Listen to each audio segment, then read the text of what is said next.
بسم اللہ الرحمن الرحیم السلام علیکم ورحمۃ اللہ وبرکاتہ۔ عزیز طلبہ، آج آثار السنن کا سبق نمبر 55 ہے اور اس سبق سے آج ہم ابواب نواقض الوضو شروع کریں گے، یعنی وہ ابواب جن میں وضو کے توڑنے والی چیزوں کا بیان ہے۔ تو ان میں سب سے پہلا باب جو قائم کیا ہے علامہ نووی رحمہ اللہ تعالیٰ نے، وہ ہے باب الوضو من الخارج من احد السبیلین۔ سبیلین میں سے کسی ایک سے جو چیز خارج ہوتی ہے اس سے وضو کرنے کے بیان میں ہے، یعنی آگے پیچھے کے راستے سے جو پیشاب کے راستے ہیں ان میں سے کوئی چیز خارج ہو جائے تو وہ بھی ناقض وضو ہے، اس چیز کا بیان ہے۔ تو وضو کو توڑنے والی چیزوں کے بیان میں جو سبیلین سے خروج نجاست ہوتا ہے، نجاست نکلتی ہے، ان چیزوں کا بیان ہوگا۔ اسی طرح اس باب کے بعد دیگر باب بھی جو علامہ نووی رحمہ اللہ تعالیٰ نے قائم کیے ہیں ان میں مختلف چیزوں کا بیان ہے، جس طرح کہ نیند ہے اور مس ذکر ہے، مس امرأہ ہے اور خون ہے، جو بھی نجاستیں خارج ہوتی ہیں، اور اسی طرح مما مست النار ہے، جس سے جو ہے وہ آگ سے پکی ہوئی چیز یا آگ پہ جو چیز تیار ہوتی ہے اس سے وضو کے بارے میں جو اختلاف ہے اور جو متعارض بظاہر تعارض نظر آ رہا ہے حدیث کے اندر، وہ ساری چیزیں ان ابواب کے تحت بیان ہوگی۔ تو سب سے پہلی چیز اس میں سبیلین سے خروج نجاست کا بیان ہے، آگے پیچھے کے راستے سے کوئی نجاست خارج ہو جائے تو اس سے وضو ٹوٹ جاتا ہے، اس کا بیان ہے۔ اس باب کے تحت علامہ نووی رحمہ اللہ تعالی نے 6 احادیث ذکر کی ہیں اور ان میں سبیلین سے خروج نجاست کے ناقض وضو ہونے کا بیان ہے۔ سبیلین یعنی آگے پیچھے کے راستے سے کوئی نجاست نکل جائے تو وہ ناقض وضو ہے، وضو کو توڑنے والی چیز ہے، اس سے وضو ٹوٹ جاتا ہے، اور جب کوئی ایسی چیز خارج ہو جائے سبیلین سے تو پھر وضو دوبارہ بنانا پڑتا ہے۔ آج ان چیزوں کا بیان ہوگا۔ ابواب نواقض الوضو، یہ باب ہیں وضو کو توڑنے والی چیزوں کے بیان میں۔ اس کے تحت پہلا باب ہے باب الوضو من الخارج من احد السبیلین، سبیلین میں سے کسی ایک چیز کے خارج ہونے سے وضو کا بیان۔ اس میں سب سے پہلی حدیث ہے عن ابی ہریرہ رضی اللہ تعالی عنہ قال قال رسول اللہ صلی اللہ علیہ وسلم لا تقبل صلاة من احدث حتى يتوضأ قال رجل من حضرموت ما الحدث یا ابا ہریرہ قال فسات او زرات رواہ الشیخان۔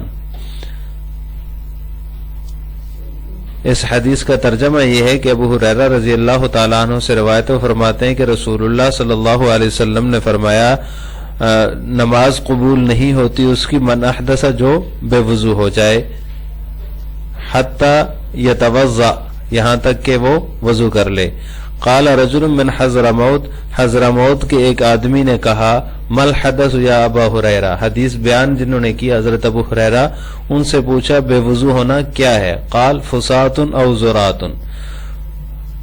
فرمایا کہ فسات ہے یا زرات ہے۔ فسات اور زرات جو ہے یہ جو ہوا جو خارج ہوتی ہے اس کی دونوں قسمیں ہیں۔ فسات اس کو کہتے ہیں جو بغیر آواز کے ہو، اور زرات اس کو کہتے ہیں جس میں آواز ہو۔ تو ہوا جب خارج ہو جائے تو اس سے وضو ہے، وہ بندہ بے وضو ہو جاتا ہے، اس کو وضو بنانا چاہیے۔ رواہ الشیخان، اس کو شیخین نے روایت کیا ہے۔ وعنہ رضی اللہ تعالی عنہ قال قال رسول اللہ صلی اللہ علیہ وسلم اذا وجد احدکم فی بطنہ شیئا فاشکل علیہ اخرج منہ شیء ام لا فلا یخرجن من المسجد حتی یسمع صوتا او یجد ریحا، رواہ مسلم۔ انہی سے مروی ہے، یعنی حضرت ابو ہریرہ رضی اللہ تعالیٰ عنہ سے مروی ہے، فرماتے ہیں رسول اللہ صلی اللہ علیہ وسلم نے فرمایا اذا وجد احدکم فی بطنہ شیئا، جب تم میں سے کسی کو پیٹ میں کوئی چیز محسوس ہو، کوئی گڑبڑ پائے، فاشکل علیہ پھر اس پر مشکل ہو گیا ہو، اخرج منہ شیء ام لا کہ کوئی چیز نکلی ہے یا نہیں، کوئی چیز خارج ہوئی ہے یا نہیں، فلا یخرجن من المسجد تو وہ مسجد سے نہ نکلے، حتی یسمع صوتا یہاں تک کہ کوئی آواز سن لے، او یجد ریحا یا بو محسوس کرے، رواہ مسلم، اس کو مسلم نے روایت کیا ہے۔ اس حدیث میں آپ صلی اللہ علیہ وسلم نے فرمایا حتی یسمع صوتا، یہاں تک کہ وہ کوئی آواز نہ سن لے یا پھر یجد ریحن یا پھر کوئی بو محسوس کر لے، تب تک وہ مسجد سے نہ نکلے. تو یہ یقین سے کنایا ہے حتی یسمع صوتا، کہ اس کو یہ یقین ہو کہ کوئی آواز آ گئی ہے تو تب نکلے ورنہ نہ نکلے. تو مطلب حدیث کا یہ ہے کہ محض شک وہم یا وسوسے کی وجہ سے وضو نہیں ٹوٹتا، بلکہ اس کے ٹوٹنے کے لیے یقین کا ہونا ضروری ہے، کیونکہ طہارت اور وضو ہونا تو یہ یقینی بات ہے. جب تک اس کو باطل کرنے والا اس کے مقابلے میں یقین نہیں آئے گا تو وہ طہارت جو یقینی ہے وہ ختم نہیں ہوگی، وہ کالعدم نہیں ہوگی. کیوں؟ اس لیے کہ الیقین لا یزول بالشک، یہ قاعدہ کلیہ ہے کہ یقین جو ہوتا ہے وہ شک کی وجہ سے زائل نہیں ہوتا. اور یہ فقہ کی قواعد میں سے ایک اہم قاعدہ ہے کہ جو چیزیں ہوتی ہیں، اشیاء جو ہوتی ہیں، وہ اپنی اصل پر باقی رہتی ہیں جب تک کہ اس کے خلاف یقین نہ ہو جائے. اور وہ شک جو یقین جو ہوتا ہے وہ شک سے زائل نہیں ہوتا، تو لہٰذا یہ اپنی اصل پر باقی رہے گا. وضو ہونا تو یقینی ہے، اصل ہے. باوضو ہونا حالت نماز میں اگر کوئی بندہ کھڑا ہے تو اس نے یقینی بات ہے وہ وضو بنا کے کھڑا ہے، تو اس لیے جو ہے طہارت کا ہونا یقینی ہے. اب اس کو ختم کرنے کے لیے جو ختم کرنے والی چیز ہوگی اس کا یقینی ہونا بھی ضروری ہے. اگر صرف شک ہو رہا ہے اور کوئی اس نے بو محسوس نہیں کی، کوئی آواز اس کو نہیں آئی، کوئی سنائی نہیں دی کوئی آواز، تو اس حدیث کا مطلب یہ ہوا کہ اس وقت تک وہ مسجد سے نہ نکلے. ہاں اگر آواز سن لے، کوئی بو محسوس ہو تو وہ پھر جا کر دوبارہ وضو بنا کر آ جائے، کیونکہ یہ ایک یقینی بات نہیں ہے. پیٹ میں گڑبڑ کو ہونا اور اس کی وجہ سے ہوا کا خروج کوئی یقینی نہیں ہے. پیٹ میں تو ویسے بھی گڑبڑ ہوتی رہتی ہے اور اب یہ پتہ بھی نہیں چلتا بعض اوقات کی کوئی چیز خارج ہوئی نہیں ہوئی، ہوا خارج ہوئی ہے نہیں ہوئی ہے. تو اس شک کی وجہ سے نماز کو نہیں چھوڑنا چاہیے. حدیث کا یہ مطلب ہے اس شک کی وجہ سے اس کا وضو نہیں ٹوٹے گا. اس سے اگلی حدیث ہے وعن صفوان بن عسال رضی اللہ تعالی عنہ مرفوعا فی حدیث المسح لیکن من غائط وبول ونوم رواہ احمد وآخرون باسناد صحیح. صفوان بن عسال رضی اللہ تعالی عنہ سے مرفوع حدیث مروی ہے مسح کے بارے میں.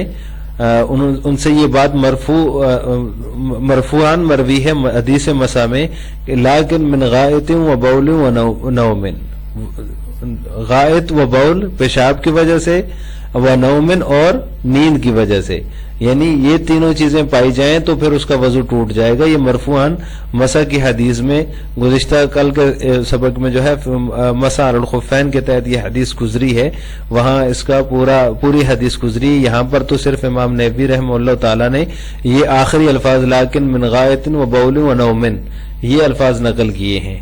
تو صرف جو ہے وہ جب تک جو ہے اس کا کوئی پیشاب خارج نہیں ہو جاتا سبیل سے یا پھر وہ سو نہ جائے تو تب تک اس کا وضو نہیں ٹوٹتا. رواہ احمد وآخرون باسناد صحیح، اس کو امام احمد اور دوسرے محدثین نے روایت کیا ہے اور اس کی سند صحیح درجے کی ہے. اس سے اگلی روایت ہے وعن علی رضی اللہ تعالی عنہ قال كنت رجلا مذاء فكنت استحيي ان اسال النبي صلی اللہ علیہ وسلم لمكان ابنته فامرت المقداد بن الاسود فساله فقال يغسل ذكره ويتوضا رواه الشيخان. حضرت علی رضی اللہ تعالی عنہ سے مروی فرماتے ہیں کہ مجھے بہت زیادہ مزی آتی تھی. فکنت استحیی ان اسال النبی، تمہیں شرم محسوس کرتا تھا کہ نبی کریم صلی اللہ علیہ وسلم سے پوچھوں لمکان ابنتہ، آپ صلی اللہ علیہ وسلم کی بیٹی کے میرے نکاح میں ہونے کی وجہ سے.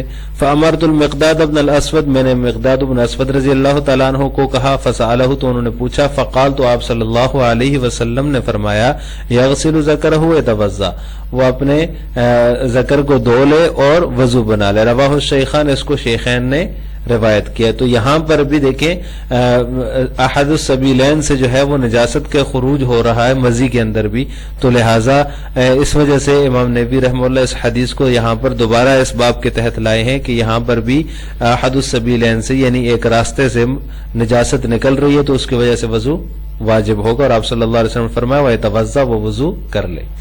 وعن عائشہ بن انس رضی اللہ تعالی عنہ یقول سمعت علی بن ابی طالب رضی اللہ تعالی عنہ على منبر الكوفہ یقول كنت اجد من المزی شدة فاردت ان اسأل رسول اللہ صلی اللہ علیہ وسلم وكانت ابنته عندي فاستحييت ان اسأل فأمرت عمارا فسأله فقال انما يكفي منه الوضوء رواہ الحمیدی فی مسندہ واسنادہ صحیح۔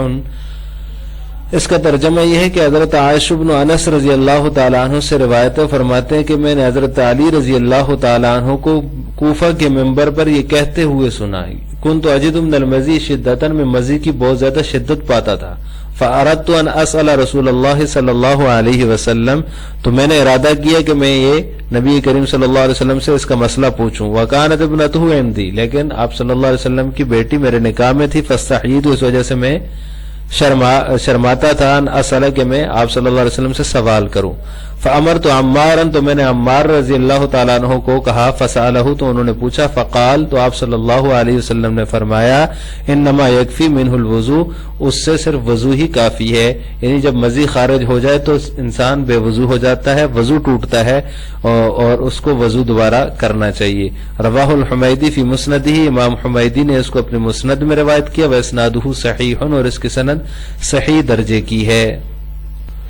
اس باب کی آخری روایت ہے، وعن عائشہ رضی اللہ تعالی عنہ قالت سئل رسول اللہ صلی اللہ علیہ وسلم عن المستحاضہ فقال تدع الصلاة ایام قرائها ثم تغتسل غسلا واحدا ثم تتوضا عند كل صلاة، رواہ ابن حبان واسنادہ صحیح۔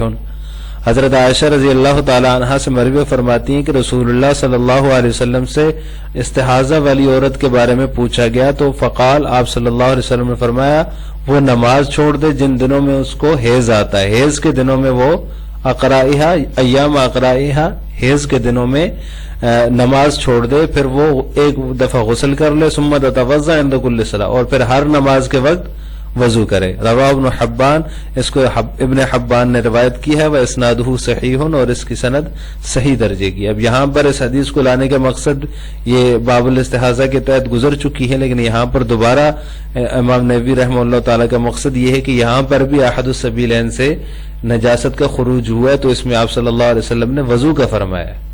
اب جو ہے مستحاضہ عورت، اس کو تو مسلسل خون آتا رہتا ہے، تو آپ صلی اللہ علیہ وسلم نے فرمایا جن دنوں میں اس کو حیض آتا ہے، جو حیض کے دن ہیں، ان دنوں میں تو وہ کچھ نہیں کرے گی، نماز چھوڑ دے گی، بلکہ جیسے ہی اس کے حیض کے دن گزر جائیں گے تو وہ غسل کر لے ایک دفعہ، اور پھر ہر نماز کے لیے، خون تو پھر بھی جاری ہے لیکن ہر نماز کے لیے وہ وضو کرے گی۔ تو گویا کہ احد السبیلین سے جب نجاست خارج ہو رہی ہو تو اس کی وجہ سے وضو واجب ہوتا ہے، اور یہ استحاضہ کا جو خون ہوتا ہے یہ رگ کا خون ہوتا ہے، اور اس کہیں سے بھی اگر کوئی خون جاری ہو جاتا ہے، جیسے کہ آگے اس کے اوپر مستقل باب آ رہا ہے، خون کی وجہ سے غسل کا وضو کا وجوب ہوتا ہے، وضو واجب ہوتا ہے، بندہ بے وضو ہو جاتا ہے، تو یہاں بھی احد السبیلین سے نجاست خارج ہوئی ہے، اس وجہ سے صرف وضو کا فرمایا ہے۔ آج کے سبق کا خلاصہ یہ ہے کہ ہم نے ابواب نواقض الوضو کے تحت جو باب الوضو من الخارج من احد السبیلین ہے، اس کی جو 6 احادیث ہیں ان کا ترجمہ، تشریح اور تفصیل پڑھی ہے۔